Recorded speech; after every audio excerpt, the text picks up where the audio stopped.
विधानसभा reporter Hindi dictation गति 140 शब्द प्रति मिनट। Be ready. 3, 2, 1 स्टार्ट। महोदय, यह बड़े गौरव और प्रसन्नता की बात है कि हिंदुस्तान में 10वां विश्व हिंदी सम्मेलन का आयोजन किया गया था, जिसमें लगभग 40 देशों के प्रतिनिधियों ने हिस्सा लिया था। मैं इस संबंध में कहना चाहता हूं कि इन प्रतिनिधियों में से कई प्रतिनिधि तो उन देशों से इतर के थे जहां पर हिंदी बोली और समझी जाती है। पैरा। 10वें विश्व हिंदी सम्मेलन में वेनिस विश्वविद्यालय इटली की प्रोफेसर मार्का ने कहा कि भारत में उनकी शुरू से ही रुचि रही थी और इसलिए हिंदी सीखी थी। हिंदी एक वैश्विक पहुंच रखती है। साथ ही कहा कि दूसरी भाषाओं के चक्कर में अपनी मातृभाषा को भूल जाना ठीक नहीं है। चीन के प्रतिनिधि ने धारा प्रवाह हिंदी में अपनी बात रखते हुए कहा, हिंदी दुनिया की बड़ी भाषा है और इसका लगातार विकास हो रहा है। इस सम्मेलन में स्वीडन के एक प्रतिनिधि ने कहा था कि हिंदी बहुत समृद्ध भाषा है, लेकिन इसमें अन्य भाषाओं के समृद्ध शब्दों को समाहित करके और समृद्ध बनाना चाहिए। इस सम्मेलन में पोलैंड वार्सा विश्वविद्यालय के एक प्रोफेसर ने प्रधानमंत्री द्वारा कही गई बातों को दोहराते हुए अपनी सहमति व्यक्त की थी कि हिंदी भाषा के अंदर दूसरी भाषाओं के उपयोगी शब्दों को समाहित करना चाहिए। एक प्रतिनिधि ने कहा कि मैं महात्मा गांधी के विचारों से प्रेरित होती रही हूँ, इसलिए उनको जानने के लिए उन्होंने हिंदी सीखी। आजकल हमारे यहाँ हिंदी और हिंदी की फिल्में बहुत लोकप्रिय हो रही हैं। पैरा। विश्व हिंदी सम्मेलन में विदेश नीति विषय पर एक समानांतर सत्र का आयोजन किया गया था, जिसमें विशेषज्ञों द्वारा जोर देते हुए कहा कि विदेश नीति में इसका अधिक से अधिक प्रयोग किया जाना चाहिए। एक वरिष्ठ पत्रकार ने प्रशंसा करते हुए कहा था कि विदेश मंत्रालय में बीते 1 वर्ष से हिंदी का प्रयोग काफ़ी बढ़ रहा है। अब विदेश मंत्रालय में मौलिक हिंदी का लेखन होने लगा है। उन्होंने विदेश मंत्रालय की वेबसाइट पर मौलिक हिंदी लेखन को और बढ़ाने की आवश्यकता जताई और क्षेत्रीय भाषाओं में भी जानकारी उपलब्ध करवाने का सुझाव दिया। उन्होंने यह भी कहा कि प्रधानमंत्री और विदेश मंत्री हिंदी में बोल रहे हैं, लेकिन विदेश मंत्रालय के अधिकारी आज भी अंग्रेजी ज़्यादा बोलते हैं। पैरा। अध्यक्ष महोदय, मैं सिंचाई विभाग से संबंधित प्रश्न उठाना चाहता हूं। महोदय, मेरा पहला प्रश्न यह है कि मेरे विधानसभा विकास खंड के अंतर्गत 2 स्टॉप डैम कई वर्ष पहले बनाए गए थे। उनमें से एक स्टॉप डैम में पानी रोकने के लिए गेट नहीं लगे हैं। गेट के अभाव में पानी एकत्र नहीं हो पा रहा है। यदि पहले से तालाब में गेट लगे होते तो पानी इकट्ठा हो जाता और किसानों को सही वक्त पर सिंचाई के लिए पानी मिल जाता। महोदय, फसल सींचने के लिए पानी की ज़रूरत होती है। पानी नहीं मिलने के कारण उपज अच्छी नहीं हो पा रही है और किसान को प्रकृति पर निर्भर रहना पड़ता है। अतः मेरा अनुरोध है कि स्टॉप डैम बनाते समय ही गेट लगा दिए जाएं तो किसानों को इस समस्या से निजात मिल जाती और किसानों को इस समस्या का सामना नहीं करना पड़ेगा। स्टॉप डैम में गेट लगने से शासन का जो मूल उद्देश्य है उसका पूरा लाभ किसानों को मिल सकेगा। उद्देश्य की भावना के अनुसार काम न होने से किसानों को लाभ नहीं मिल रहा है। पैरा। मेरे यहाँ एक और बड़ा तालाब है जो काफ़ी बन चुका है। साल भर से निर्माण कार्य बंद पड़ा हुआ है। जो 80% कार्य साल भर पहले हो चुका था वह बेकार हो रहा है। किसानों ने अपने मुखिया को बताया था और सरपंच के माध्यम से इस बात की शिकायत प्राप्त हुई है कि वन विभाग की अनुमति नहीं मिलने के कारण एक तरफ की दीवार नहीं बन पा रही है। इस दीवार के कारण जनता को इसका लाभ नहीं मिल पा रहा है तथा इससे होने वाली सिंचाई भी प्रभावित हो रही है। पूर्व में लगाई गई लगभग 20 लाख रुपए की राशि भी बेकार हो रही है। मैं उम्मीद करता हूं कि सभी समस्याओं का निराकरण शीघ्र हो जाएगा। पैरा।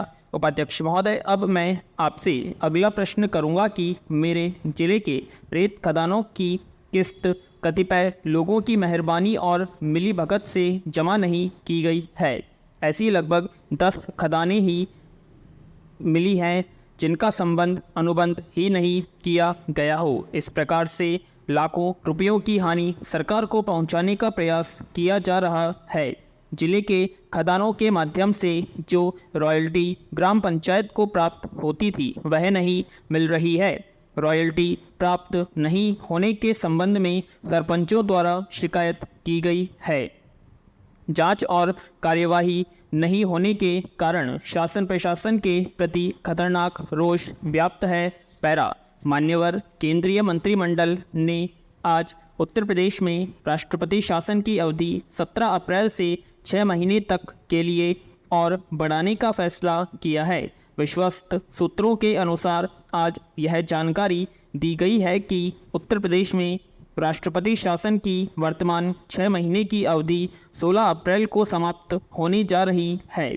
उच्चतम न्यायालय में यह मामला लंबित है, इसलिए इस मामले को ध्यान में रखते हुए मंत्रिमंडल ने यह फैसला किया है। आपको पता ही होगा कि इलाहाबाद उच्च न्यायालय राज्य में राष्ट्रपति शासन लागू करने की घोषणा को पूर्व में निरस्त कर चुका है।